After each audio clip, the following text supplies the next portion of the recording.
Welcome back to Pages of the Heart. I'm Cassidy, and together with my friend Hope, we're diving deep into Chapter 12 of Josie Riviera's inspirational historical romantasy, A Winter Promise.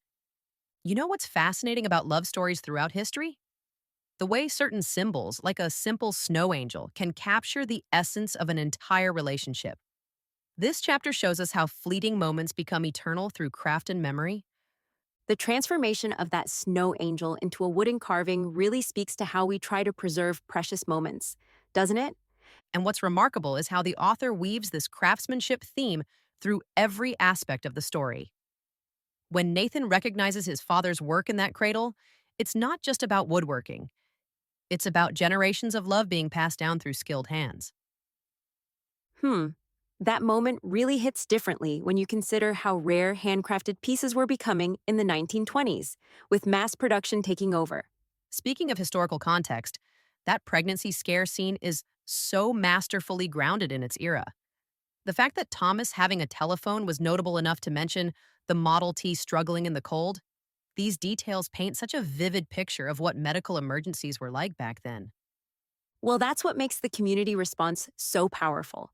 In an era before emergency services, people had to rely on each other in crisis. And oh my goodness, that devastating detail about Nathan's half finished cradle being covered up because he knew not to hope too much, it tells us everything about the weight of their past losses without spelling it out. The author really knows how to use these quiet moments to reveal deep emotional truths, doesn't she? You know what's particularly striking? Clara's character development through this crisis. Even while facing serious medical concerns, she's still engaged with the bigger picture, with the school, Edward's demands, their legacy. It shows such remarkable strength without making her seem unrealistic for her time. That balance between personal crisis and community responsibility feels so authentic to the period.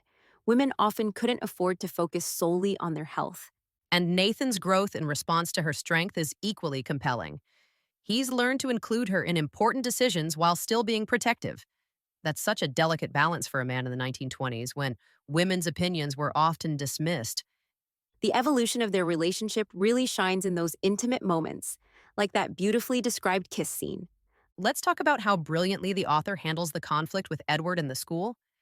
That metaphor about being different branches of the same tree speaks to this larger theme about progress and tradition finding harmony. So, what do you make of the timing of that resolution, coming right after Clara's health scare? Well, it's like all these threads about legacy are being woven together. The school's future, their hoped for child, the preservation of traditional crafts. Each element reinforces the others in this beautiful tapestry of hope and perseverance. The way the author uses seasonal imagery throughout really emphasizes those themes of renewal and hope. Exactly.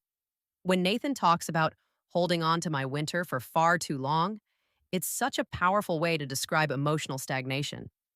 And Clara's response about spring always arriving after winter. It's both literally true and metaphorically rich. Those natural cycles really mirror the emotional journey these characters are on. Looking ahead to the next chapter, I'm particularly interested in how they'll handle Clara's weeks of bed rest while trying to open the school. It sets up so many potential challenges and opportunities for both character growth and community involvement. The historical constraints really raise the stakes. No modern medical monitoring or communication systems to rely on.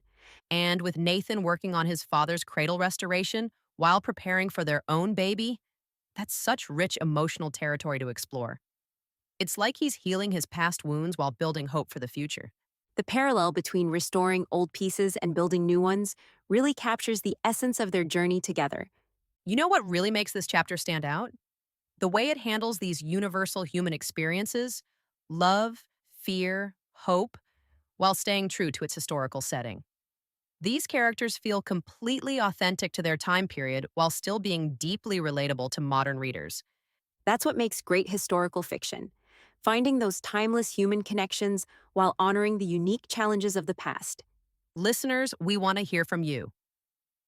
What did you think of Chapter 12? Are you as emotionally invested in Nathan and Clara as we are? And if you're not reading A Winter Promise yet, what are you waiting for? This is the kind of historical romance that reminds you why you fell in love with the genre in the first place. Next week, we'll be back with chapter 13, and I have a feeling we're in for another emotional roller coaster. Until then, keep reading and keep dreaming. Thanks for joining us on Pages of the Heart. Be sure to follow us and subscribe to this channel so you never miss an episode. If you enjoyed today's chapter, a quick rating or review goes a long way in helping more listeners find us. Until next time, thanks for listening.